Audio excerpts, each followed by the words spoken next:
is it anywhere?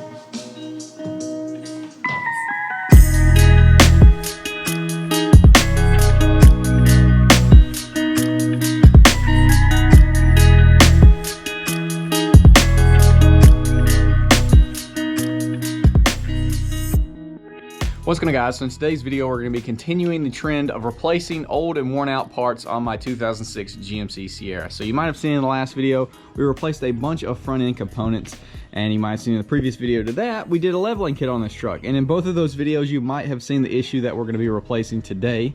If we come under here, it's going to be our CV axle boot. They're actually torn on both sides. You can see right there that shiny bit of silver. You shouldn't be able to see that. That's actual axle. So that boot's torn.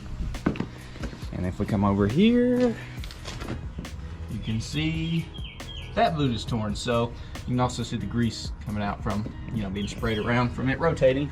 So basically the issue is this truck is a 2006. It's got 158,000 miles on it, and the previous owner had the torsion bars completely maxed out when I got it. So who knows how many miles it's been like that. It's just one of those wear items. The axle themselves are perfectly fine. Four-wheel drive still works perfectly fine.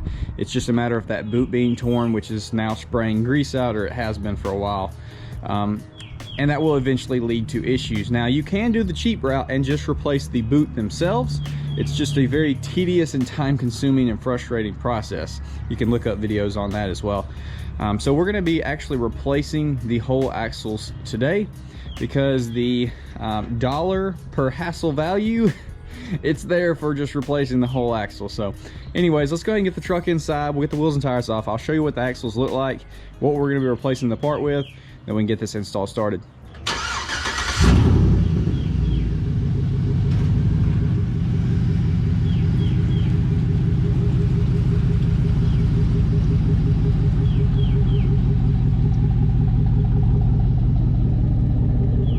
So this is going to be a fairly easy install. Here's all the tools that you're going to need to complete it. Starting off with a knife, a flathead, something like that. We'll get a flathead screwdriver as well, a hammer. We've got our 15 mil long. We've got a 36 mil axle nut, which I had to go buy this. $23 for this mug, but had to get it. And then, yes, I do actually have a torque wrench today with a 15 mil on here as well. I know I just blew some minds. I'm actually using a torque wrench. That's crazy. But we've already got the truck jacked up, wheels and tires off. So first things first, we need to pop the skid plate off the bottom. So now we need to remove this sway bar end length in order to get our axle out. And I did forget to mention you're gonna have to have some pliers in order to hold this top part, because it will try to free spin with you.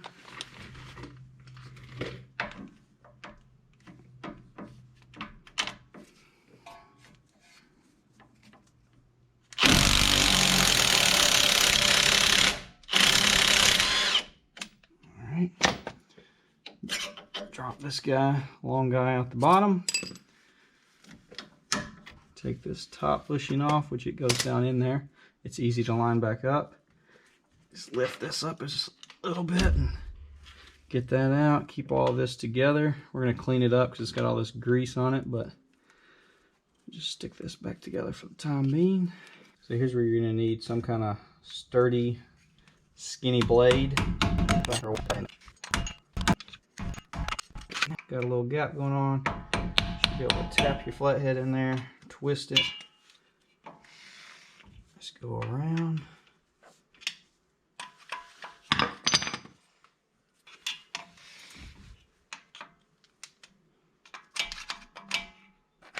There we go. Now that reveals the monstrous 36-inch axle nut. So now you want to take your flathead, stick it up in your brake rotor, stick it in one of those holes, and then push it up against your caliper. That way it'll hold it. So like I said, 36-inch. You can probably gonna have to use a cheater bar, but you might not. But just hold it straight, break it loose.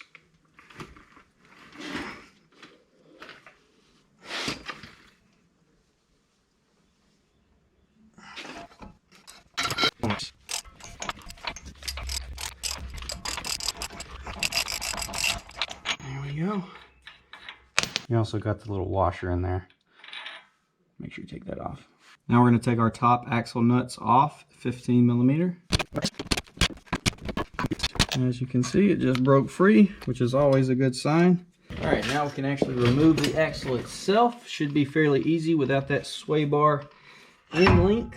Just rotate it down here. Hopefully y'all can see. And then we just want to,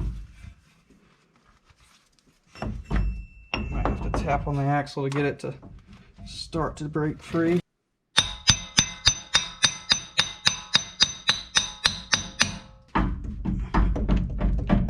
Just kind of wiggle it. Now, it's going to take a little bit more.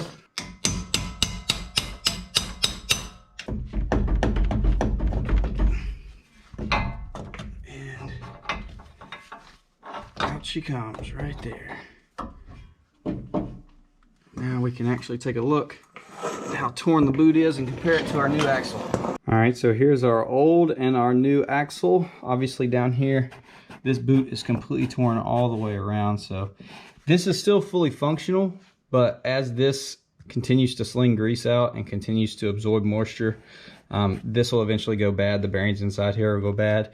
It'll start making terrible noise and eventually just completely fail, snap in half, whatever the case. So you can replace just this boot and re-grease the inside of this and probably save yourself about half the money. Probably, I think the boots are like 30 bucks. Then you're gonna have to buy grease, see if your bearings are good, which if they are, then you're just gonna have to re-grease, clean everything, re-grease, and put a new boot on. But this can be very time consuming and annoying. So under $200, you can get 2 new axles from Torque. I don't have any experience with these, but I think they had a lifetime warranty. They're supposed to be good aftermarket axles. I'll obviously update y'all if they give me any issues, but they look great. We'll just have to test and see. But I think it was like 180 bucks for 2 front CV axles. So this is our replacement one. We're gonna go ahead and throw it in, and you know, I'll set the mileage and see how they last, because we do have a decent sized leveling kit on this truck, so they're not the most amazing angles ever, so we'll see. All right, let's go ahead and slide our new axles in here nice and carefully. Lugs are heavy. All right, we just want to get the bottom in here started, line up our grooves just like that, and slide it in. Work this guy up here, grab one of our bolts, get that started.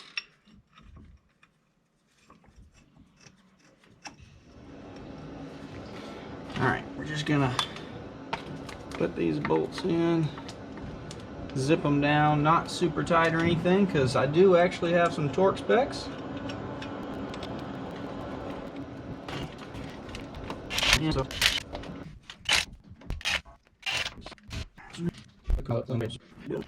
we're going to be reusing our factory nut on this guy,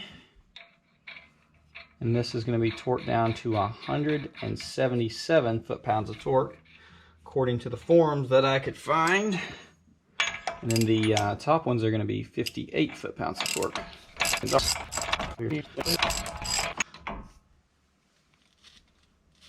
There we go. All right, that should be her. Now we're just going to put our cap on here.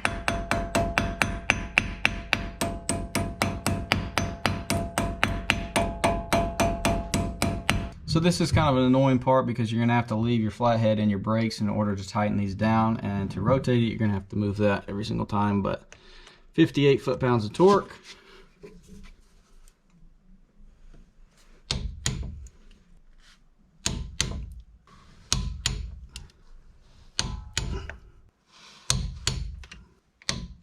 There we go. All torqued down. Go ahead and throw our sway bar end link back in here. Might be a little fun. I have to try to manhandle it back on.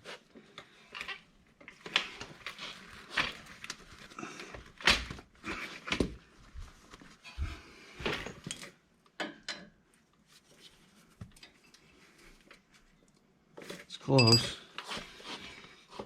There we go, that should be it.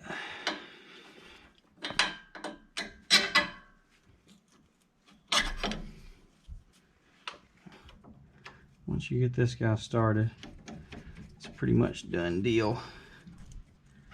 This is going to be torqued to exactly about 12 ugga-duggas.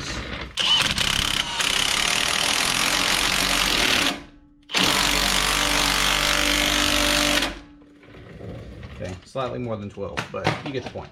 All right, guys, that's going to complete our install of our new CV axle. Everything is back together, good as new. Looks so much better, which I'll go ahead and throw everything back on, get the truck outside, and we'll get a better look at it in the sunshine.